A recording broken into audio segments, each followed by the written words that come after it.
Assalamualaikum warahmatullahi wabarakatuh. Waalaikumsalam warahmatullahi wabarakatuh. Salam sejahtera buat kita semua. Kita doakan yang masih batuk bisa segera sembuh ya. Kemudian hari ini kita pertemuan yang ketiga. Pertemuan ketiga ini sudah lengkap, ada tugas di depan saya. Nanti kita ambil 3 orang ya.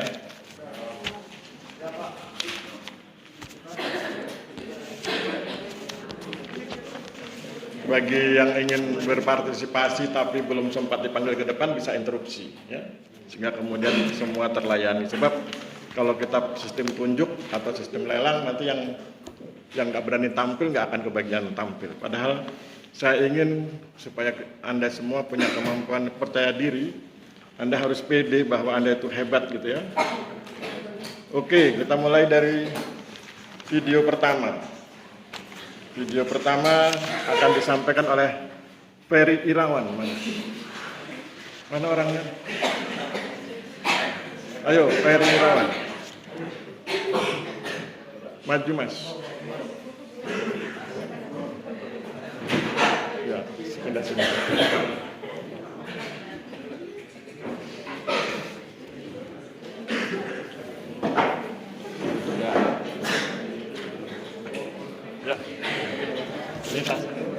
Video 1 aja ya.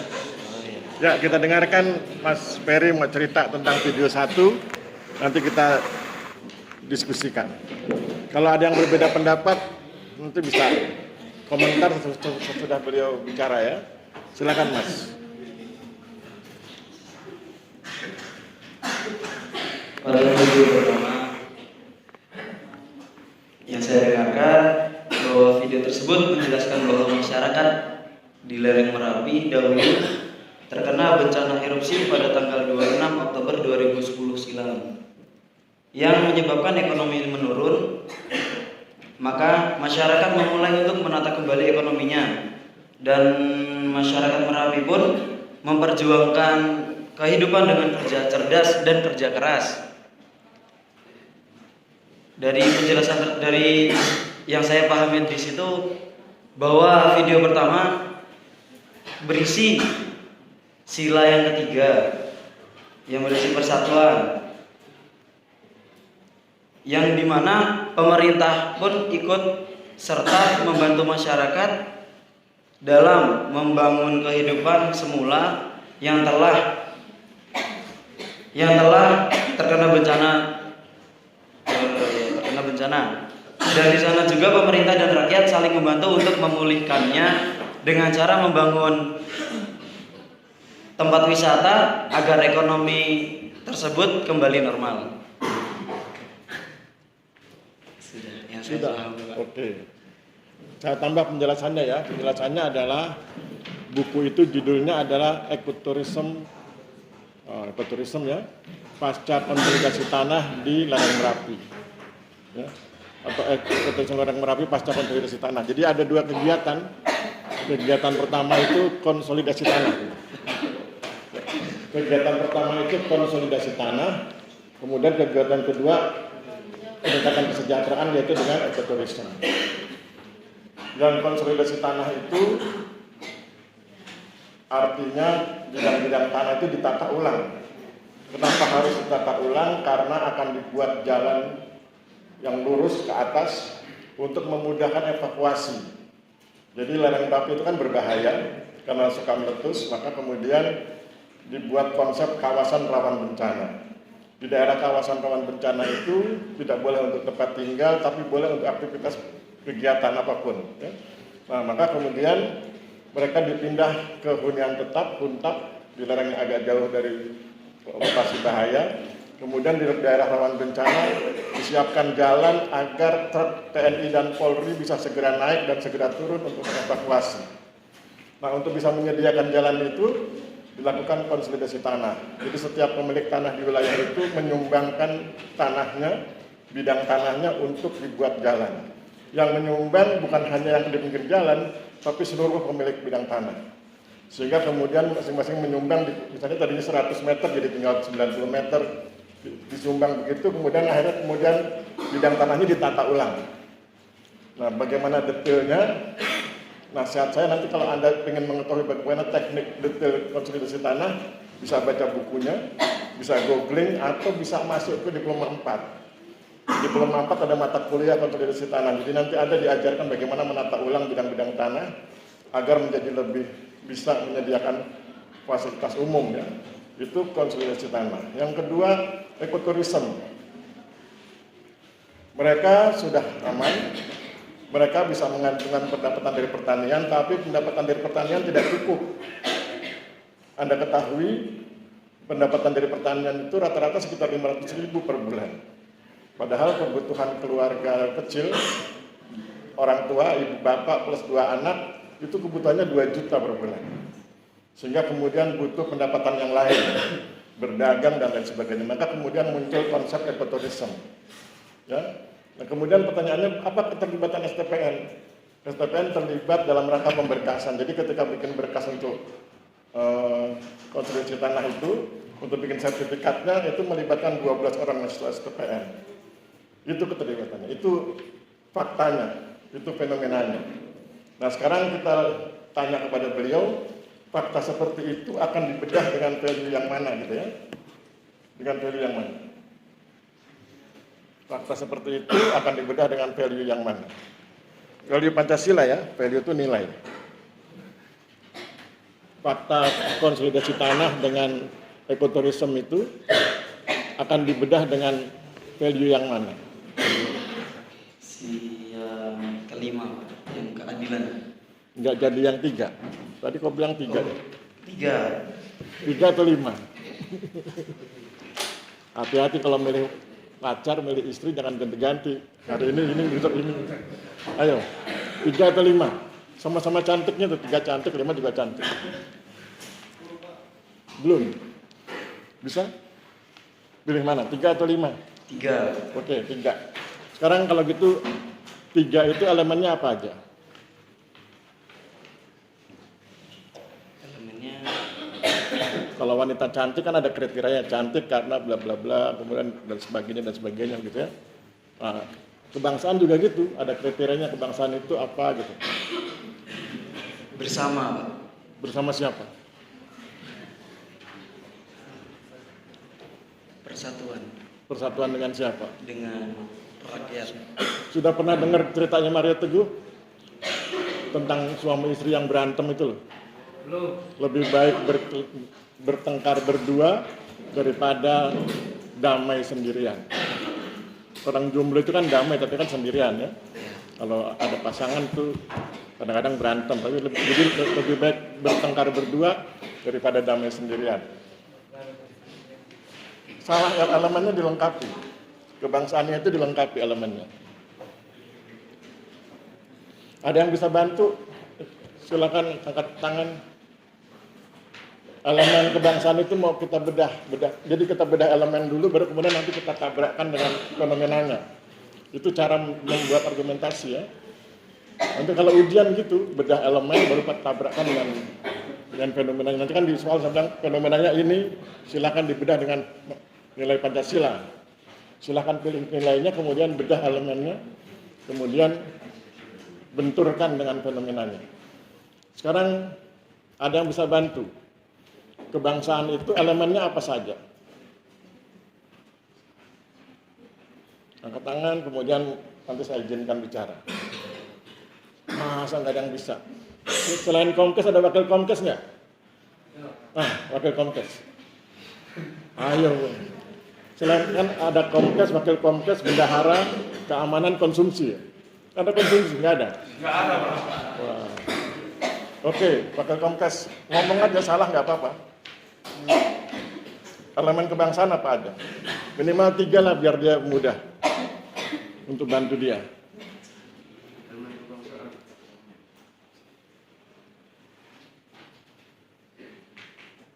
Ngarang aja kalau nggak tahu ngarang. Nanti kalau ujian gitu ya, kalau ujian jangan sampai ada nomor yang tidak dijawab. Kalau Anda nggak jawab saya tersinggung gitu. Jadi jawab, logika aja, ngarang aja. Kalau terlanjur lupa ya. Kan Pancasila itu logika, ya. Pancasila itu bukan hafalan tapi logika. Logika itu mengarang kemudian ada argumentasinya. Ayo Mas, kebangsaan apa elemennya? Ngarang aja. Ngarang versi kamu. Ayo bisa 3, 1, 2, 3. 3 elemen. Googling, silakan googling, kan Anda pegang gadget kan? Kebangsaan adalah, coba googling. Nanti bantu beliau. Ayo siapa yang sudah dapat googling kebangsaan adalah?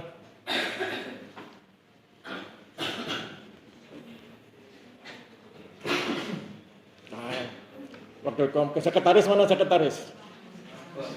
Mana sekretaris? Nah, ayo Mbak, kebangsaan adalah? HP-mu mereknya apa itu? Lama sekali. Harga berapa? 5 jutaan, 6 jutaan?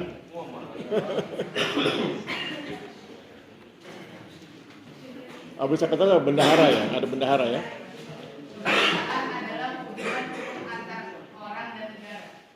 Kebangsaan adalah hubungan hukum antara orang dengan negara. Hubungan hukum. Akhirnya nggak pas tuh. Kamu bisa jelaskan dengan menggunakan elemen itu?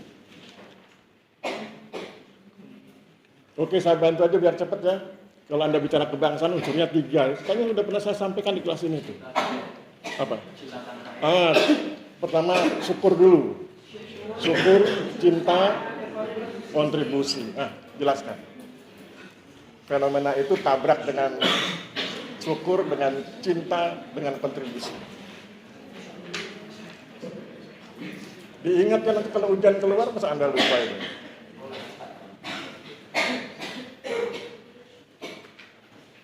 Syukur bahwa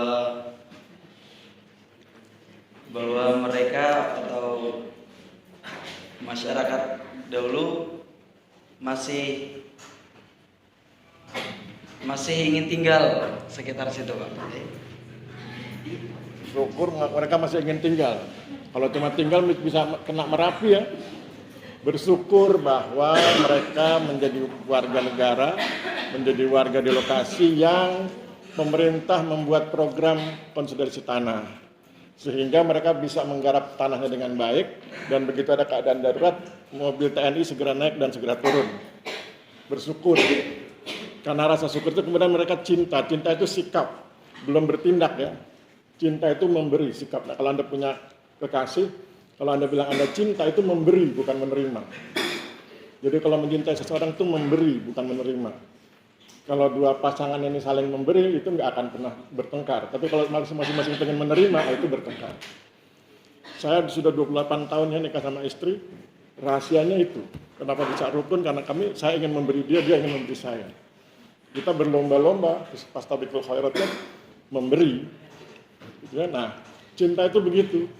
Mereka kemudian berkomitmen, bersedia untuk berpartisipasi dalam semua kegiatan. Kemudian terakhir baru kontribusi. Apa kontribusinya? Tiap unsur berkontribusi. BPN kontribusinya bikinkan sertifikat. Pemerintah pusat dan daerah kontribusinya membuat hunian tetap, membangun jaringan jalan. Pemerintah desa kontribusinya adalah menggalang partisipasi massa. TNI Polri kontribusinya adalah kesiapan mobilisasi. Itu ya. Diulang.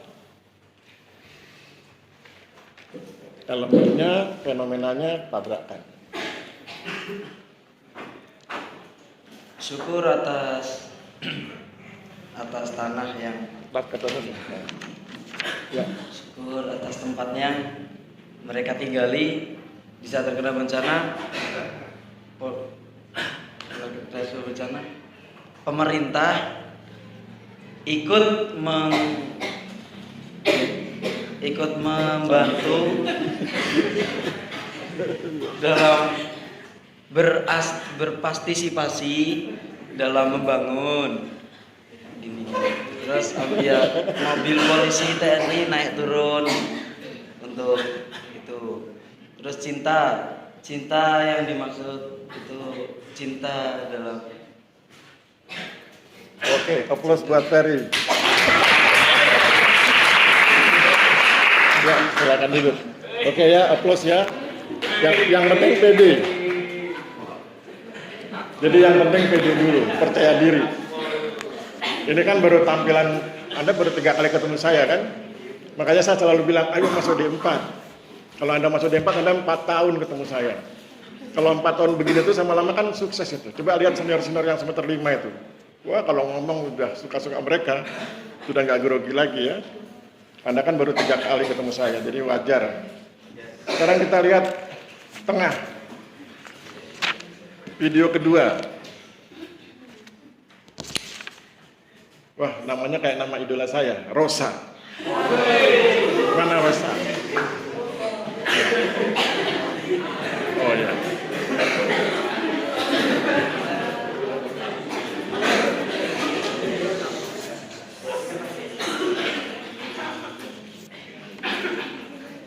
Ya. Kita dengarkan Mbak Rosa cerita ya tentang video 2 ya Mbak. Video 2. Jadi yang saya ambil itu Persatuan Indonesia yang berproduk kebangsaan yang dimana warga memiliki tanah menyerahkan sebagian tanahnya kepada pemerintah untuk diberikan keluarga yang tidak memiliki tanah, yang kemudian tanah tersebut digarap oleh penggarap tanah sehingga akan mendapatkan sejumlah uang untuk memenuhi kebutuhan sehari-hari. Oke, fenomenanya apa Mbak? Apa fenomenanya di video 2 itu?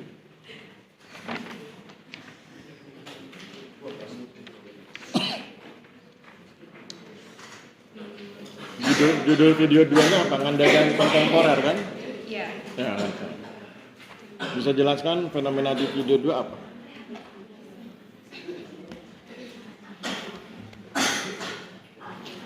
Bisa? Tanah yang tergenang. Video 2 itu cerita tentang apa? Dia cerita tentang apa dulu kamu bahas, baru kemudian nanti kamu bedah.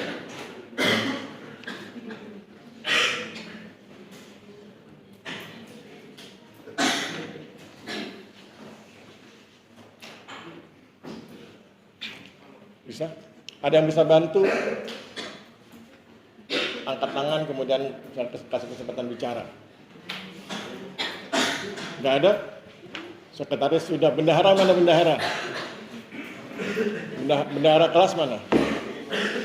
Nah, video berdiri nggak kelihatan. Berdiri nggak kelihatan. Ya, video 2 tentang apa Mbak? Cerita apa?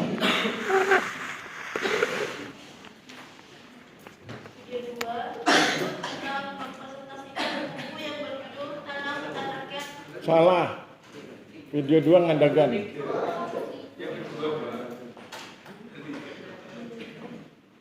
Video 2 tentang apa? Tanah Hutan Rakyat kan video 3 kan? Ya. Video 2 tentang apa? Ngandagan. Tentang Ngandagan.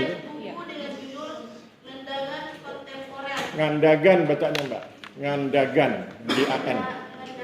Nah.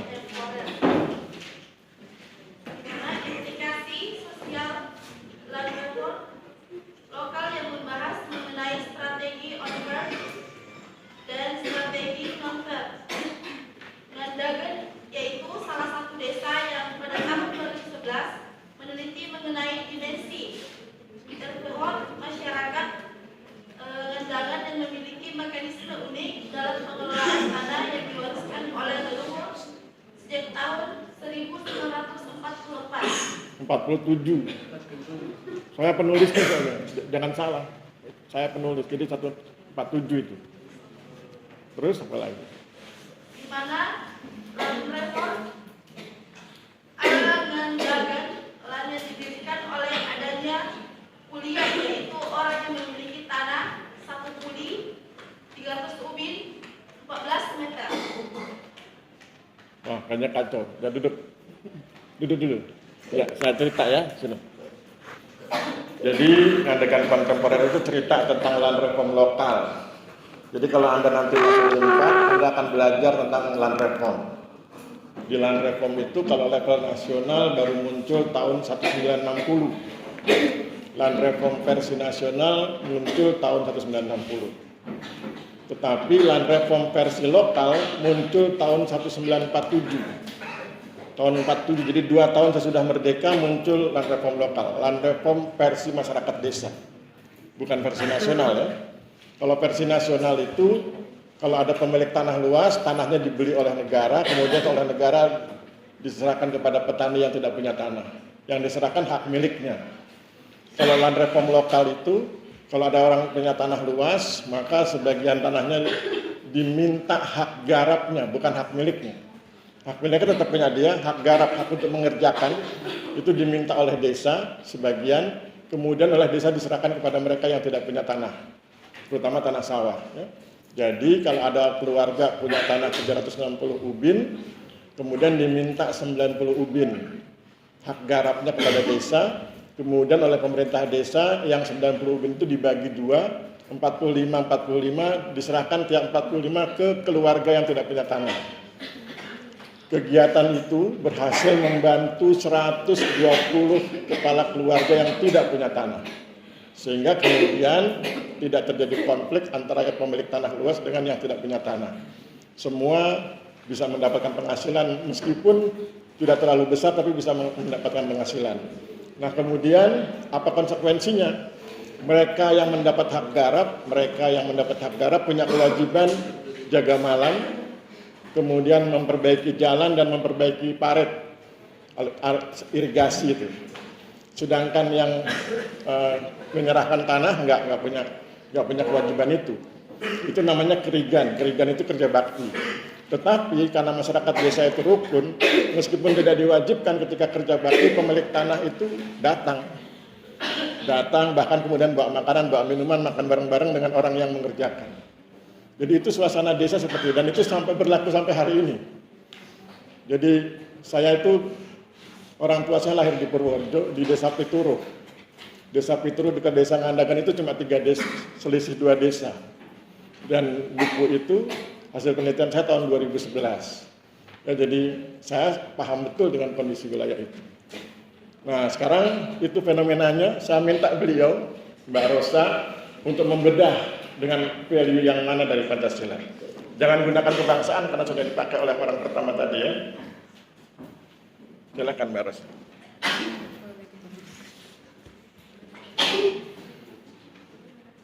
Mau dibedah pakai value yang mana? Kalau value keadilan itu gimana? Keadilan itu value yang keberapa? Ayo cepat. Value yang keberapa? Kelima, Pak. Kelima? Iya. Oke. Kalau value yang kelima berarti bicara tentang kesejahteraan ya?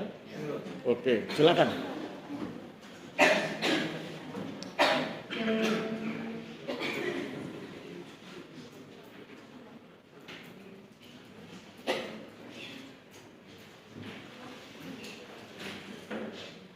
Kalau Anda bicara kesejahteraan, ada berapa jenis kesejahteraan itu?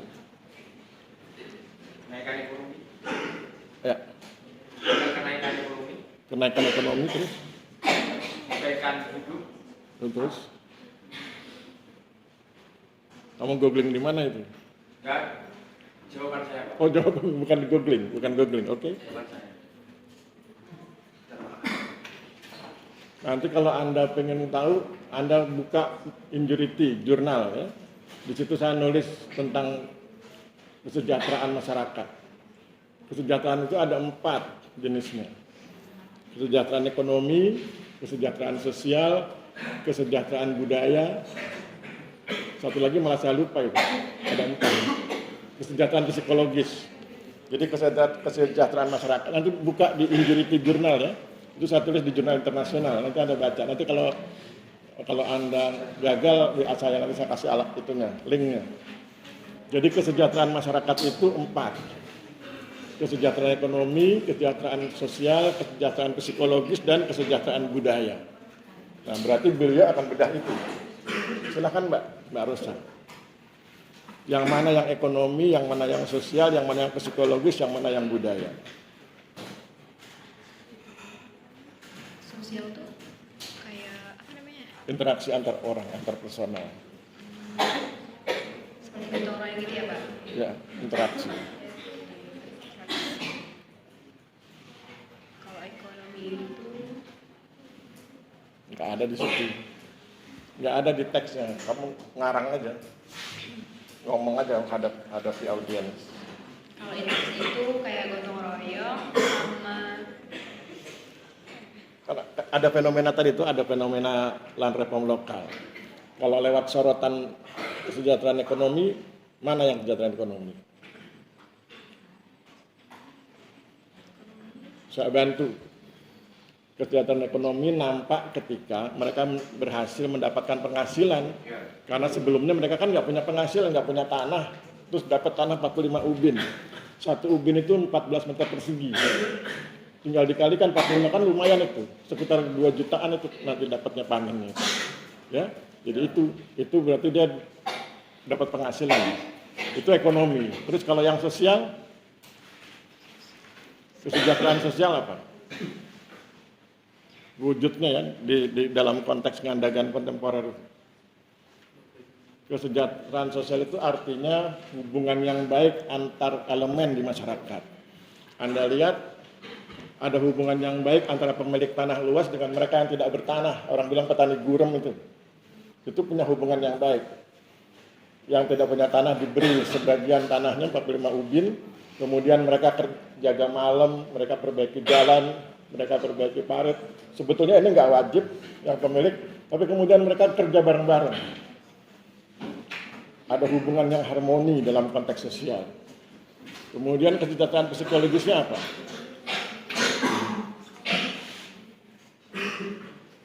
Kedamaian. Hubungan yang baik karena tadi harmoni itu kan menimbulkan kedamaian di hati masing-masing orang. Sehingga mereka lebih tenang ketika menggarap tanah dan lain sebagainya. Kesejahteraan budaya. Mereka berhasil melestarikan kebaikan value yang diwariskan leluhur bahwa wilayah itu untuk kepentingan bersama.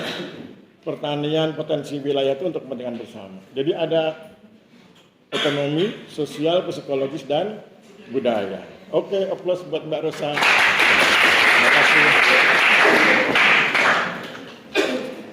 Terakhir.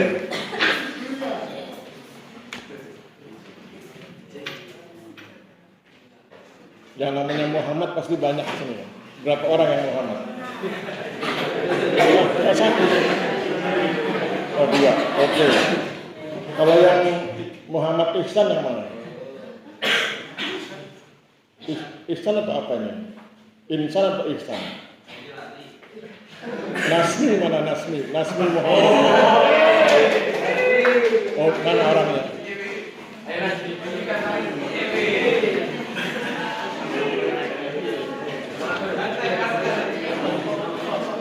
Ini benar Ihsan dong? Benar Iya Pak, Ihsan. Ihsan. Oh iya. Ya, namanya betul ya. Namanya ada, nama beliau adalah Nasmi Muhammad Ihsan. Video 3 Nasmi. Panggilanmu apa Ihsan? Iya, Nasmi Pak. Oh Nasmi. Kita dengarkan Nasmi bicara ya.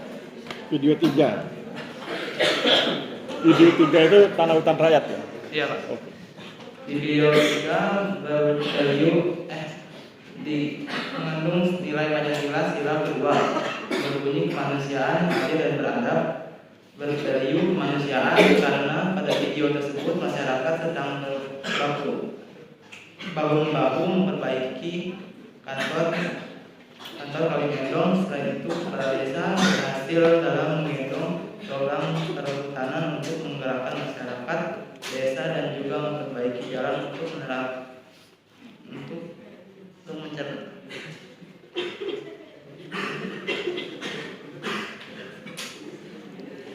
Hilang. kesejahteraan rakyat. Sudah Pak? Oh iya. Sudah habis tulisannya itu? Sudah. Sudah habis tulisannya. Oke. Fenomenanya apa? Kalimantan. Apa fenomena yang muncul di Kalimantan ini?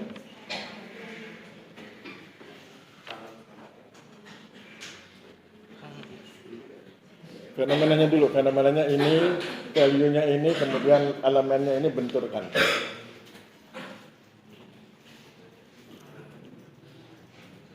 Tentang pembangunan hutan rakyat Pak. Tentang apa? Pengelolaan tanah hutan rakyat. Apa itu tanah hutan rakyat? Tidak tahu Pak. Nggak tahu? Oke, sini saya bantu. Oke ya, jadi Yang namanya Desa Kalimendong itu adalah desa di lereng pegunungan. Daerahnya berpotensi longsor. Awalnya hanya ditanami semak belukar, tidak produktif dan terancam bencana. Maka kemudian para kepala desa secara bergantian memperbaiki budaya masyarakatnya. Kalau saya menyebut kata budaya, bukan berarti kesenian ya. Budaya itu proses di psikologi itu ya.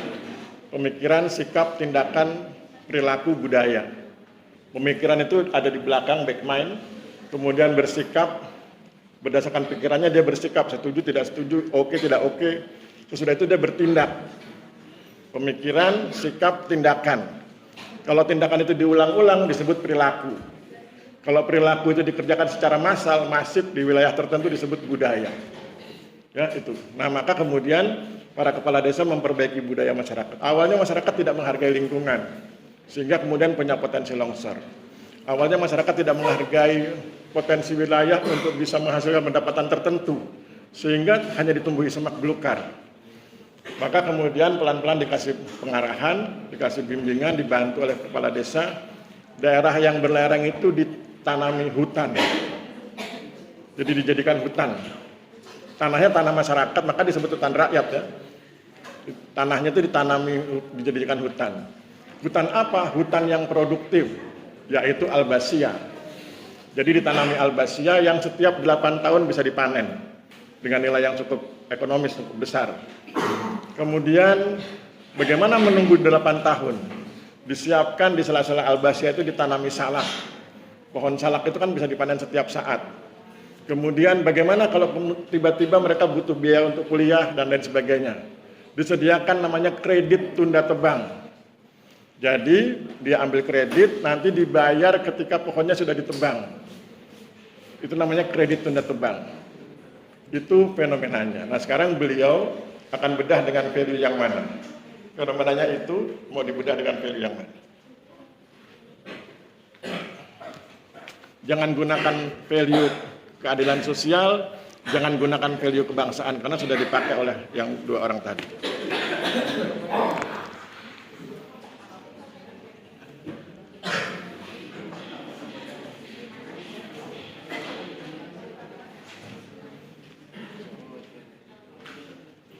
Value kerakyatan yang adil.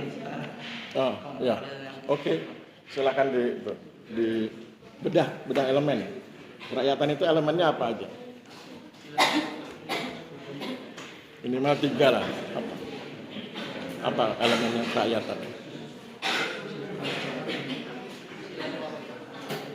Kalau gagal, pindah ke yang lain.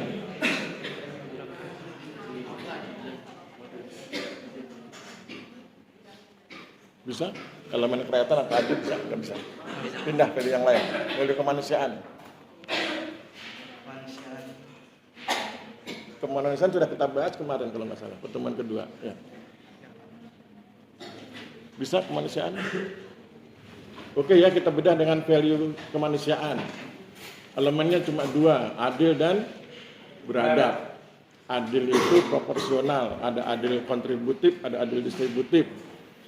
Kemudian beradab itu apa? Etis, ya? Bermartabat. Oke, bedah itu. Fenomena yang tadi itu dibedah dengan itu. Mana yang adil distributif, mana yang adil kontributif, mana yang etis.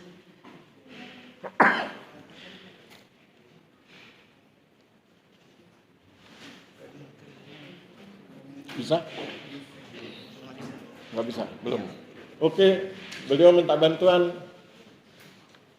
Ada yang bisa bantu? Komkes sudah, wakil komkes sudah, sekretaris sudah, bendahara sudah. Apalagi ya jabatan di sini? Keamanan nggak ada ya keamanan? Mana keamanan?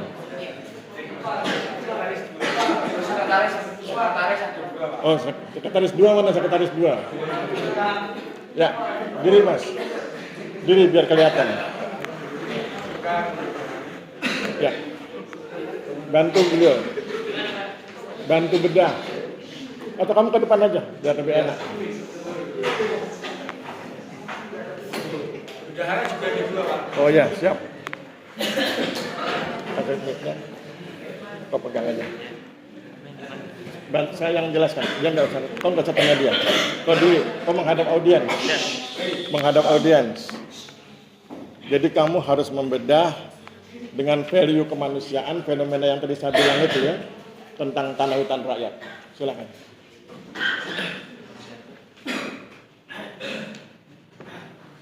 Ya. Oke.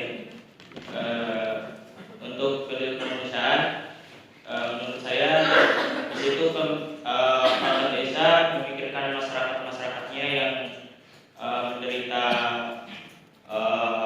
di mana di situ kekurangan ekonomi dan penghasilan juga berkurang karena di situ tidak ada penghasilan yang tetap. Dan di situ pemerintah memikirkan masyarakatnya dan dengan cara membuat program yang dimana program di situ secara bertahap membantu masyarakat hingga saat ini. Dengan program itu sampai-sampai masyarakat sekarang memiliki kesejahteraan dan cancel dulu. Ya, Bedah elemen dulu. Kamu kan pakai kemanusiaan tuh, elemennya apa aja kemanusiaan? kesejahteraan, Pak. Kemanusiaan. Kemanusiaan. Kamu pakai kemanusiaan, jangan pakai kesejahteraan. Ya. Apa elemen kemanusiaan? Kemanusiaan Tadi sudah saya jelaskan ya. Elemen kemanusiaan itu dua, adil dan beradab. Adil itu unsurnya dua, adil distributif, adil kontributif. Kemudian beradab itu etis atau bermartabat.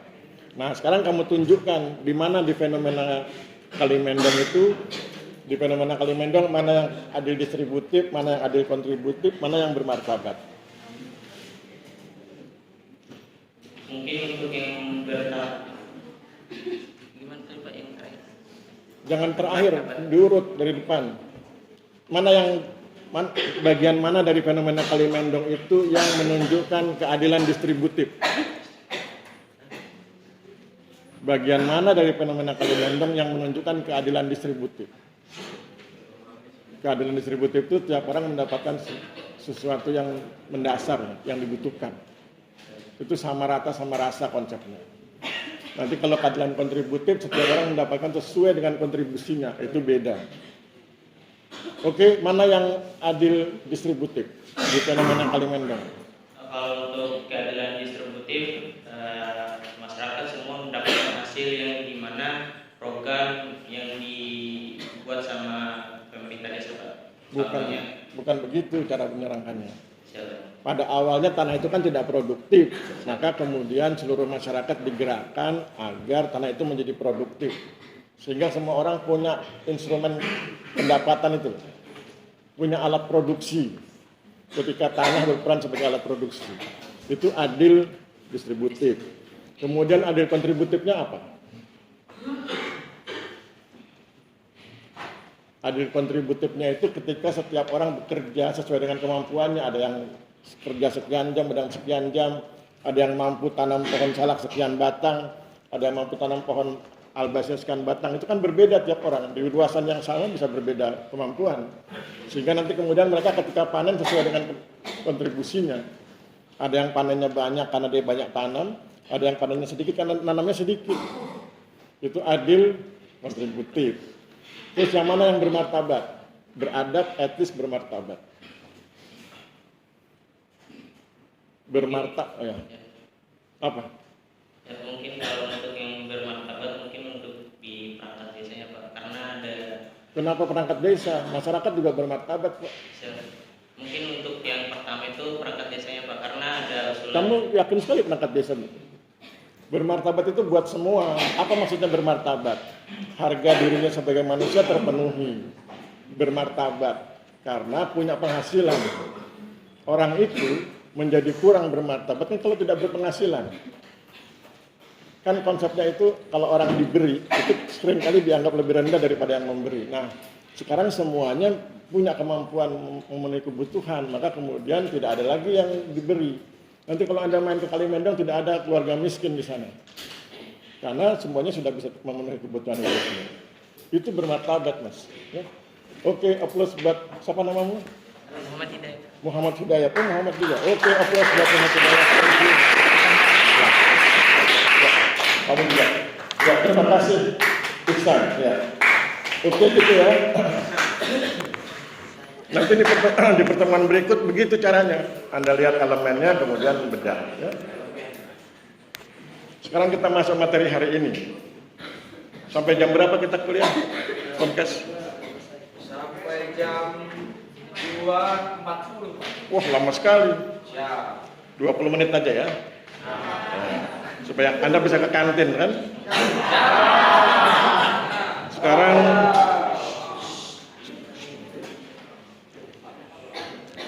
lihat materi kuliah 2.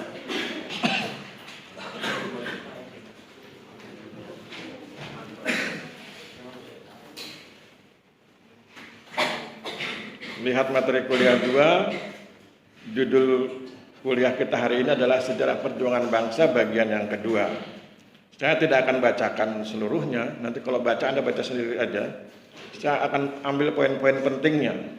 Pertama, saya ingin tunjukkan pada Anda bahwa berbicara dengan menulis itu berbeda. Ketika berbicara, itu semua yang ada di kepala kita ingin sekali kita sampaikan. Dan seringkali tidak sistematis. Jadi ketika kita berbicara, yang kita sampaikan seringkali tidak sistematis. Karena memang ingin kita sampaikan semua dengan cepat, gitu ya. Nah, itu berbicara. Ketika menulis, itu sudah lebih tenang. Lebih tenang sehingga kemudian kita bisa lebih sistematis. Mengapa ini saya sampaikan kepada Anda? Inilah fenomena yang dialami oleh Muhammad Yamin. Ya. Anda lihat itu Muhammad Yamin, isi pidatonya dengan isi teks yang dia tuliskan kepada panitia itu beda. Ya. Isi pidato Muhammad Yamin itu berbeda dengan isi teks tertulis yang diserahkan Muhammad Yamin kepada panitia BPUPKI. Ya. Isi pidatonya itu dasar negara itu 5. Peri kebangsaan, peri kemanusiaan, peri ketuhanan, peri kerakyatan, dan kesejahteraan rakyat. Itu pidatonya. Sedangkan yang tertulis yang diserahkan kepada panitia itu isinya ketuhanan yang Maha Esa, kebangsaan persatuan Indonesia, rasa kemanusiaan yang adil dan beradab, kerakyatan yang dipimpin oleh hikmat kebijaksanaan dalam permusyawaratan perwakilan, dan yang kelima, keadilan sosial bagi seluruh rakyat Indonesia. Jadi Anda bisa lihat itu, beda yang diomong dengan yang ditulis. Yang ditulis lebih sistematis, lebih lengkap dibanding yang diomong.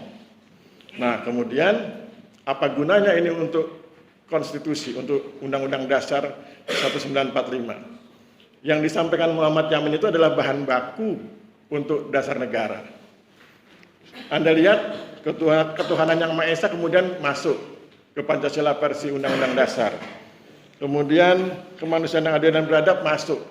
Rasa kemanusiaan yang adil dan beradab di poin 3 itu. Kemudian di Pancasila yang resmi digeser ke poin 2. Tulisan rasanya dihilangkan. Kenapa tulisan rasa dihilangkan? Itu ada ceritanya dengan anak kos ya. Jadi kalau anak kos itu kirim surat ke orang tuanya, anak kos sekarang bukan anak kos zaman dulu, anak kos zaman sekarang, supaya orang tuanya senang di rumah di kampung. Mah, Pak, saya di Jogja bahagia, makanan terjamin, pagi sate, siang rendang sapi, malam tongseng. Wah, orang tuanya bahagia. Anak saya makmur sekali. Di bawah ditulis catatan dalam bentuk mie instan. Rasa dalam bentuk mie instan. Rasa sate, mie instan rasa rendang, mie instan rasa tongseng. Maka kemudian itu dihilangkan kata rasa agar supaya ketika Pancasila diterapkan bukan sekedar rasa. Seolah-olah Pancasila, seolah-olah kemanusiaan, seolah-olah adil, seolah-olah beradab. Maka dihilangkan rasa. Harus kemanusiaan yang betul-betul adil dan beradab. Itu ya, itu logikanya. Kemudian yang sila kelima dan keempat juga nanti diadopsi di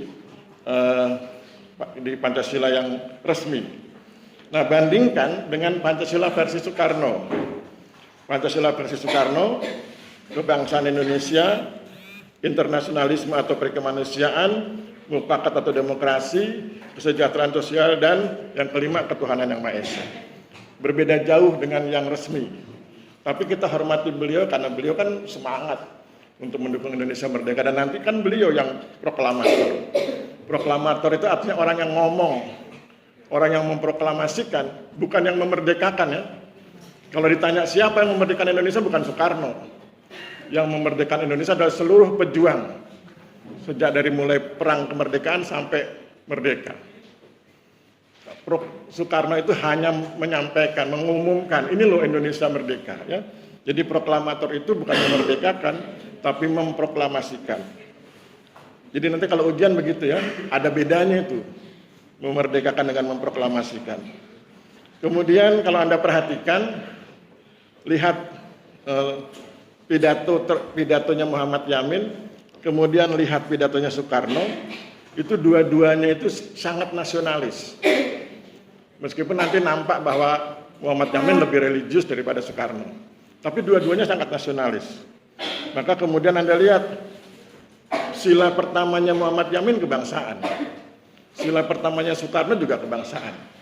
Jadi dua-duanya sangat nasionalis, tapi kemudian nasionalisme mereka itu oleh anggota BPUPKI yang lain ditempatkan di posisi ketiga.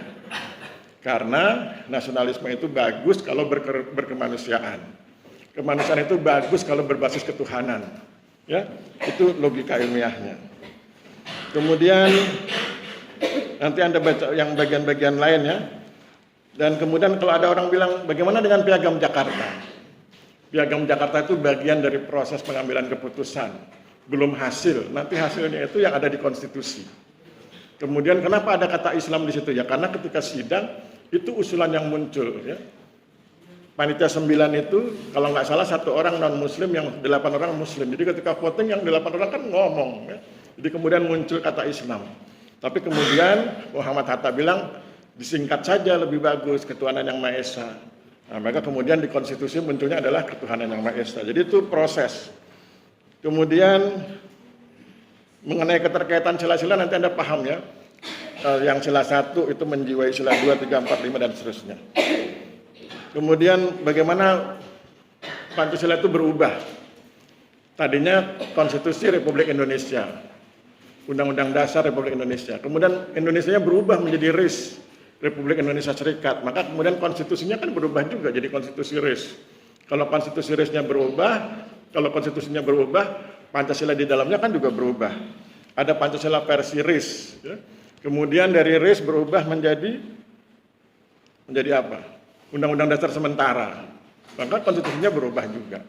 Nah, bicara tentang bagaimana proses dari RIS Indonesia Serikat menjadi NKRI, itu ada peran Muhammad Nasir ya, dengan musik integralnya. Kenapa itu diperlukan? Dalam rangka memperkuat perjuangan bangsa. Kemudian di bagian menjelang akhir slide, itu saya tulis bahwa kalau bicara bangsa Indonesia ini utuh sebagai bangsa tahun 1928 ketika orang-orang muda itu kumpul menyebut dirinya sebagai bangsa Indonesia. Kemudian utuh sebagai negara tahun 45 ketika diproklamasikan. Utuh sebagai NKRI ketika Nasir menyampaikan musik integral tahun 50. Dan kemudian utuh sebagai tanah air tahun 57 ketika deklarasi Juanda. Deklarasi Juanda itu kita pengumuman bahwa seluruh wilayah Indonesia itu adalah dihitung dari pulau terluar ya, ditarik garis batas dari pulau terluar. Jadi lautan yang di dalam wilayah Indonesia itu adalah laut Indonesia. Sebelumnya itu adalah laut internasional. Jadi kalau Amerika masuk ke Jawa itu bisa lewat sela-sela antara Kalimantan, Sulawesi itu mereka bebas karena itu laut internasional. Maka kemudian Indonesia melalui Juanda pengumuman itu wilayah Indonesia. Awalnya ditentang oleh Amerika Serikat dan kawan-kawan. Tapi kemudian kita didukung oleh 2 negara besar, yaitu Uni Soviet dan Republik Rakyat Cina. Bahkan kemudian Soviet mengirim kapal-kapal tempurnya untuk dibeli oleh Indonesia dan itu kemudian dipasang di wilayah Indonesia di perairan, di laut. Sehingga kemudian pada saat itu tahun 60, Indonesia itu adalah negara maritim terkuat di Asia Selatan. Akhirnya kemudian mereka gentar, tahun 80 disetujui melalui perjanjian Konvensi Hukum Laut Internasional bahwa itu adalah wilayah Indonesia. Jadi sekarang udah aman, itu wilayah. Jadi kapal asing boleh masuk tapi dengan izin. Ya. Itu namanya wilayah pedalaman kita. Itu tentang tanah air ya. Kemudian di slide sebelum slide terakhir. Pancasila dan sejarah perjuangan bangsa, dasar negara Republik Indonesia dipersiapkan secara sungguh-sungguh oleh para pendiri bangsa. Apa inspiring mind-nya? Inspiring mind-nya adalah sesuatu yang penting harus dipersiapkan dengan sungguh-sungguh. Jadi sesudah Anda belajar tentang sejarah ini, Anda paham bahwa segala sesuatu yang penting harus dipersiapkan, harus diperjuangkan dengan sungguh-sungguh. Kalau Anda bilang, saya ingin jadi kepala kantor wilayah BPN Provinsi X, itu diperjuangkan dengan sungguh-sungguh. Kalau Anda bilang, saya ingin menjadi pengusaha pertanahan, diperjuangkan dengan sungguh-sungguh. Ya? Dan itu dimulai dari hari ini. Kemudian slide terakhir ini nasihat. Kakak kepada adik ya. Senior kepada junior ya. Saya kan alumni ya, jadi senior. Nasihatnya adalah education breed confidence, confidence breed hope, hope breed peace. Jadi pendidikan melahirkan kepercayaan, kepercayaan melahirkan harapan, harapan melahirkan perdamaian. Jadi kalau Anda ingin hidup damai, Anda harus punya harapan. Kalau Anda ingin hidup damai, Anda harus punya harapan, harapan tentang sesuatu yang baik begitu. Kemudian untuk bisa punya harapan, Anda harus punya kepercayaan bahwa Anda yakin ini akan begini, ini akan begini, ini akan, itu namanya kepercayaan. Kemudian untuk bisa begitu Anda harus sekolah, harus dididik. Jadi pendidikan Anda itu untuk membangun kepercayaan, Anda percaya, punya kompetensi dan lain sebagainya, itu memberi harapan pada Anda dan itu akan membuat Anda lebih damai. Dibandingkan Anda nggak punya pendidikan, nggak tahu mau ngapain di masa depan, padahal kan masa depan tantangannya berat ya. Ambil contoh, di zaman saya, pensiun zaman saya nanti kalau saya pensiun, saya dapat uang pensiun, zaman Anda enggak. Kan nanti istilahnya kan P3K itu loh. Pegawai pemerintah dengan kontrak kerja, dengan kontrak apa namanya itu. Jadi Anda kontrak dengan negara, kemudian sudah pensiun selesai kontraknya, nggak ada uang pensiun. Kalau saya masih dapat uang pensiun. Itu artinya apa? Hidup memang harus dipersiapkan dengan matang dan tantangan Anda lebih berat dari tantangan zaman saya. Di zaman saya masih lebih mudah mencari pekerjaan. Zaman Anda sudah agak berat cari pekerjaan. Tapi kan Anda nanti bisa menciptakan pekerjaan. Di zaman orang tua Anda nggak ada YouTuber, nggak ada TikToker ya, nggak ada Instagram. Sekarang Anda bisa dapat dari YouTube, dari Instagram, dari TikTok dan lain-lain. Bisnis online bisa, zaman dulu nggak ada. Orang tua saya dulu tahunya cuma 2 ilmu itu, dokter atau insinyur.